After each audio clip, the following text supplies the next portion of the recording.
नमस्कार, आप सभी का स्वागत है हमारे चैनल नेक्स्ट 9 न्यूज़ पर। मेरा नाम है दीपक गुप्ता।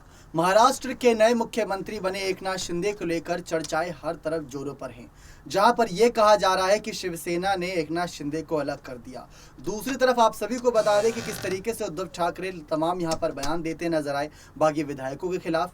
लेकिन एकनाथ शिंदे मुख्यमंत्री बने हैं, तब से इनको लेकर चर्चा इनके राजनीतिक करियर को है लेकर भी है, तो यही परिवार को लेकर भी तमाम बातें यहाँ पर निकल कर सामने आ रही हैं। एकनाथ शिंदे इस समय इस पद पर बैठे हैं महाराष्ट्र के, जहां से वो सत्ता में सभी की ओर निगाहें करे हुए हैं। उनके एक बड़े कदम से महाराष्ट्र की राजनीति हिली थी और एक कदम से हिल भी जाएगी राजनीति, क्योंकि अब मुख्यमंत्री हैं।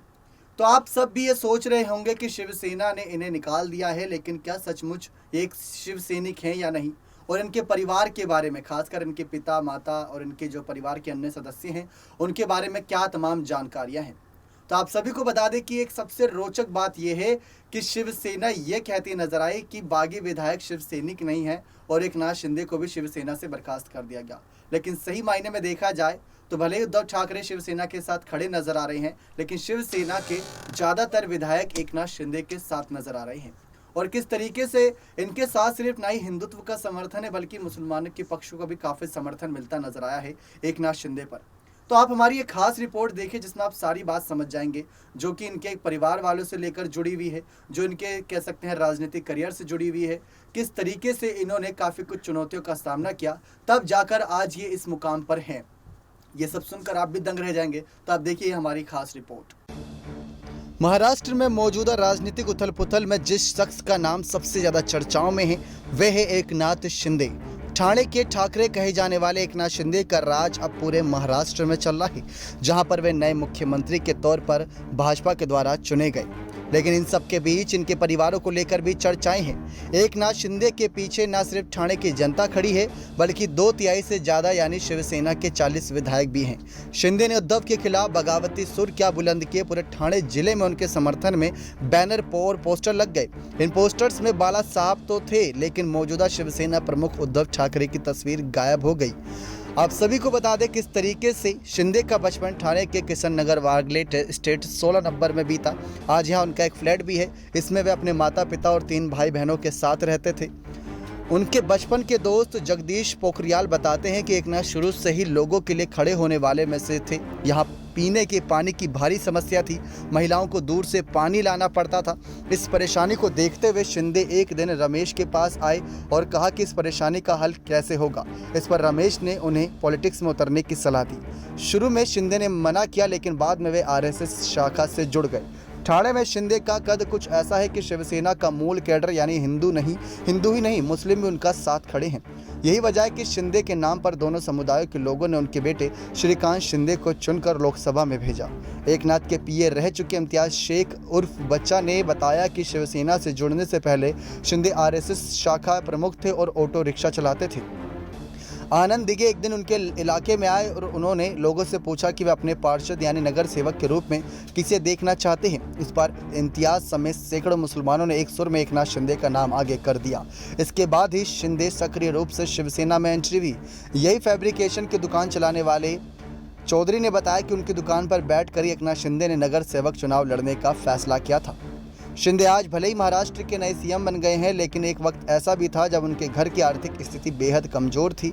1990 से 1992 के बीच एकनाथ शिंदे की गाड़ी चला चुके हलीम शेख ने बताया कि उनके पिता संभाजी शिंदे एक गत्ते की कंपनी में और मां घरों में काम किया करती थी। इतनी गरीबी के बावजूद शिंदे ने कभी कोई गलत रास्ता नहीं चुना और हमेशा अपनों की मदद के लिए तैयार रहते थे। आज से 22 साल पहले, यानी आपको बता दें जून 2000 को शिंदे की लाइफ में ऐसा टर्न आया कि उन्होंने पार्टी तक छोड़ने का निर्णय लिया।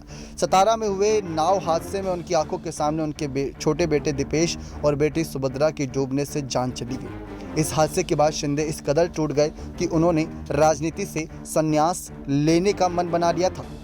लेकिन आपको बता दें किस तरीके से राजनीति जो कर रहे थे शिंदे,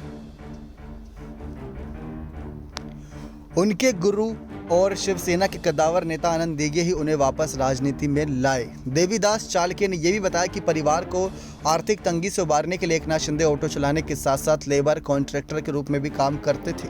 कई बार ऐसा हुआ कि काम ज़्यादा आ गया और मजदूर कम होते थे। ऐसे वक्त में खुद शिंदे ने बतौर लेबर काम किया।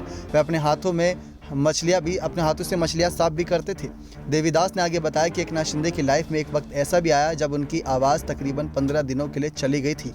ये वक्त 2014 के लोकसभा के चुनावों का था। शिंदे ने पूरे महाराष्ट्र में इतना प्रचार किया कि उनकी आवाज़ ही चली गई थी। हालांकि डॉक्टर्स के प्रयास से उसे फिर से वापस लाया गया। इसके बावजूद वे शिवसेना के लिए लड़ते रहे और आज उन पर बागी होने का आरोप लगाया जा रहा है। उन पर आरोप वे लोग लगा रहे हैं जो कभी लोगों से मिलते तक नहीं थे। ये सारी बातें बताई गई। तो तमाम इन सब के बीच यहाँ पर बताया गया किस तरीके से शिंदे पूरी तरीके से गरीबों की मसीहा भी थे। एक वक्त ऐसा भी था जब शिंदे के बचपन के दोस्त पोपट धोत्रे ने बताया कि एक बार उनकी चौल में राशन की कमी हो गई थी। स्थानीय लोगों को ना चावल मिल रहा था और ना ही चीनी। यह जानकारी जब एकनाथ को हुई तो वे सीधे इन्हें पैक करने वाली कंपनियों के गोदाम में पहुंचे और वहां से राशन उठाकर कमला नगर में रहने वाले तक पहुंचाया। धोत्रे ने आगे बताया कि एकनाथ शिंदे अपने राजनीतिक गुरु आनंद दिघे के नक्शे कदम पर चलते हैं और अब महाराष्ट्र के नए मुख्यमंत्री बन चुके हैं और इनके हाथ में कई सारे फैसले हैं जो लेने बाकी हैं। जो ऐतिहासिक फैसले होंगे ये आने वाले वक्त में ही पता चलेगा। आप सभी को बता दें कि जो इनके बेटे हैं वो भी राजनीति में काफ़ी सक्रिय हैं और समय के साथ साथ वो भी राजनीति के कई दाव पे सीख रहे हैं। पिता के मुख्यमंत्री बनने पर उन्होंने भी अपनी प्रतिक्रिया दी थी और पिता को ही बधाई दी और उनके साथ चलने का फैसला लिया है। वो भी शिवसेना से ही हैं। देखा आप सभी ने किस तरीके से एकनाथ शिंदे के माता पिता को लेकर कुछ बड़े खुलासे किए अपनी इस खास रिपोर्ट में। तो वहीं इनके जो समर्थन है, इनको लेकर जो समर्थन मिलता आया है, इनको लेकर जो शिवसेना के विधायकों का समर्थन रहा, वो किस और यहाँ पर जाता दिखा। तो ये पूरी तरीके से बातें साफ कर दे रहा है कि एकनाथ शिंदे सीएम पद के लिए तो उम्मीदवार बहुत बढ़िया थे और सीएम बन भी गए, तो ये भी अच्छी बात हुई। लेकिन जो बगावत हुई, उद्धव ठाकरे खिलाफ हुए, राज ठाकरे फिर उनका जो विधायक बीजेपी के साथ जुड़ा, एकनाथ शिंदे मुख्यमंत्री बीजेपी की ओर से ऐलान करने पर बने। अगर यहाँ पर इन सबके साथ उद्धव ठाकरे, संजय राउत, आदित्य ठाकरे, रश्मि ठाकरे भी खड़ी होती तो शायद एकनाथ शिंदे को खुशी और ज़्यादा होती। भले ही शरद पवार मुख्यमंत्री, यहाँ पर उद्धव ठाकरे ने भी कहा था कि एकनाथ शिंदे को मुख्यमंत्री हम शिवसेना की ओर से बना रहे हैं, लेकिन उन्होंने वो स्वीकार नहीं किया क्योंकि वो गठबंधन उन्हें स्वीकार नहीं था। तो महाराष्ट्र की सियासत जारी है, राजनीति यहाँ पर खूब जोरों शोरों पर है। इन सब के बीच परिवारों को लेकर और तमाम खुलासे हम ऐसे ही करते रहेंगे। जो राजनीति से हट के बातें होती हैं वो हमारा चैनल आप सभी के बीच लाता ही रहेगा।